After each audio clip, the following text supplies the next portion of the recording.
Okay, so this is Sunday Dark and Light Side episode of Life 193. Alamin natin saan galing yung mga problema ninyo sa araw na ito, di ba? Kasi merong ibang tao na hindi nila alam saan galing yung kamalasan nila sa buhay, saan galing yung mga sakit nila, di ba? And then check natin dito kung ano yung mga possible solution. This is the light side of life naman po.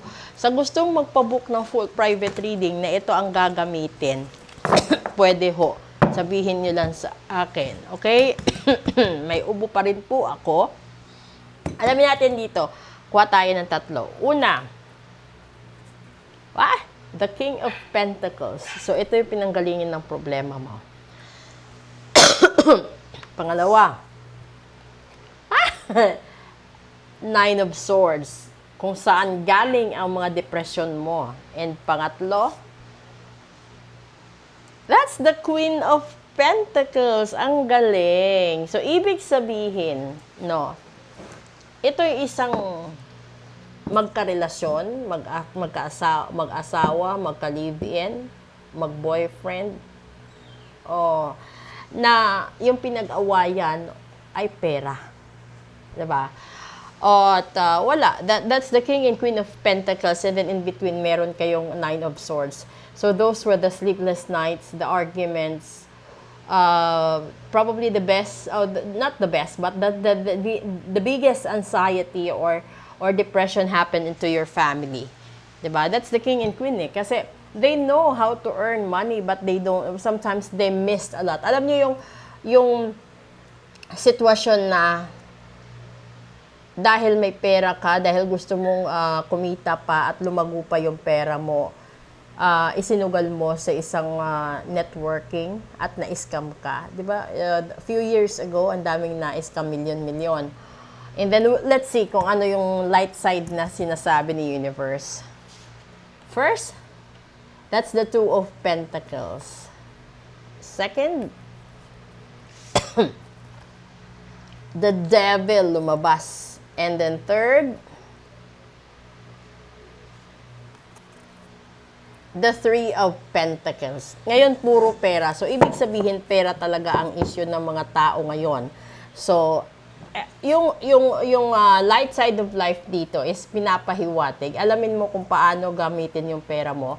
Balansehin mo ng tama. That's the Two of Pentacles. Para hindi siya maubos at hindi rin mawala. Tapos dito yung Devil kasi, most of the time, hindi mo siya mare-recognize na ano siya, mapanlin lang, manloloko, manggaganso, di ba? Ganon. So, kasi kalimitan, kung naaalala nyo yung news na yung mag-asawa na pinatay dahil sa 13 million na utang sa online seller, ito yun. Ito isang magandang halimbawa na nawalan sila ng pera. That's the 13 million. Naghirap sila and then they were very stressed out na. And then humantong dito sa light side of life na yung devil is malapit lang sa kanila, kumpare pa nila, ninong pa ng anak nila. And then lumabas, no? Yung totoo niyang pagkatao behind sa pagiging mabuti niya sa harapan mo.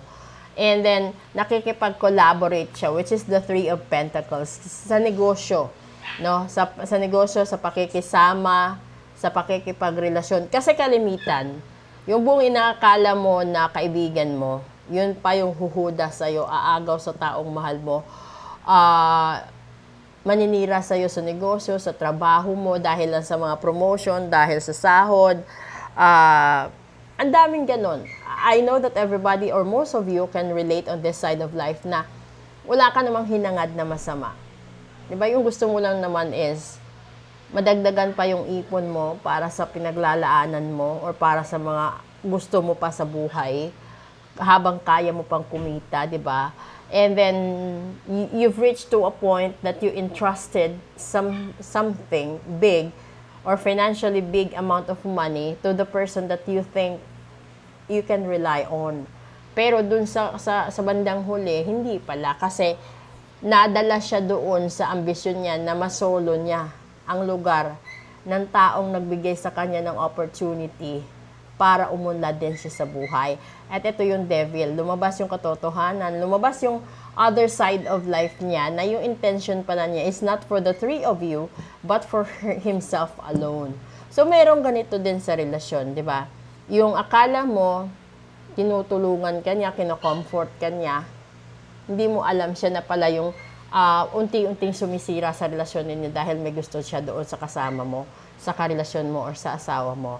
Bago pa yan mangyari sa inyo or nararamdaman nyo na, ipagawa nyo na habang maaga pa.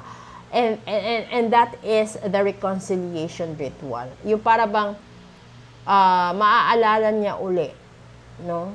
Na kailangan niyang mag-hold on sa relationship niyo dahil ikaw yung totoong nagmamahal at hindi yung nakaambang mangagaw at manira sa inyong pagsasama. May mga ganon. Pero, hindi pa kasi doon kasama kung naagaw siya dahil sa gayuma, sa kulam, sa sumpa, sa minana mong barang, ganito, ganyan. Ang dami kasing factors. Kaya nga dapat, kung gusto mo, lahat linisin mo. 'Di ba? Para naman bumalik, hindi siya kayang bumalik sa dati, but you can start all over again with this same person, with the same family, na wala ka ng pangamba at wala ka ng takot na baka dumating pa yung araw aagawin, baka dumating yung araw na masasaktan. At isa doon sa pinakamagandang susi, lahat na nakaranas ng breakup, severe trauma sa isang relationship. Kung magkakaroon ka ulit ng pagkakataon na magmahal at mahalin ka ng isang tao, huwag mo siyang ikumpara sa nakaraan. Huwag mo siyang ikumpara sa natapos na. Huwag mo siyang ikumpara doon sa nakalipas na. Dahil kahit parehong tao yan, magkaiba na ang panahon, baka natuto na siya. And then, by the time na natuto na siya or magkasama ulit kayo at magkarelasyon ulit kayo, bigyan mo siya ng pagkakataon. Baka magbago. Kasi makikita at mararamdaman mo kapag yung tao sincere. But if that person tried his or her best na magkabalikan kayo, yan yung tamang panahon na lagyan mo ng protection ritual yung love ninyo sa isa't isa. Para naman syempre, hindi ka na magsayang ng panahon, hindi ka na magsayang ng luha, hindi ka na magsayang ng pagod mo. At kasi sa isang relasyon, minsan ka lang makatagpo ng karelasyon na nakakatulog ka ng mahimbing at nagigising ka na maaliwalas. Kasi kalimitan, may mga taong hindi na makatulog sa sobrang takot na baka pagising nila wala na sa tabi nila. Sa tabi nila yung mahal nila sa buhay. Okay? So again, maraming salamat po. Proceed tayo sa Real Talk and please do follow, like, and share all the videos na kaya nyo ma-like dito. And then same din doon sa YT ko at saka sa FB ko. Thank you!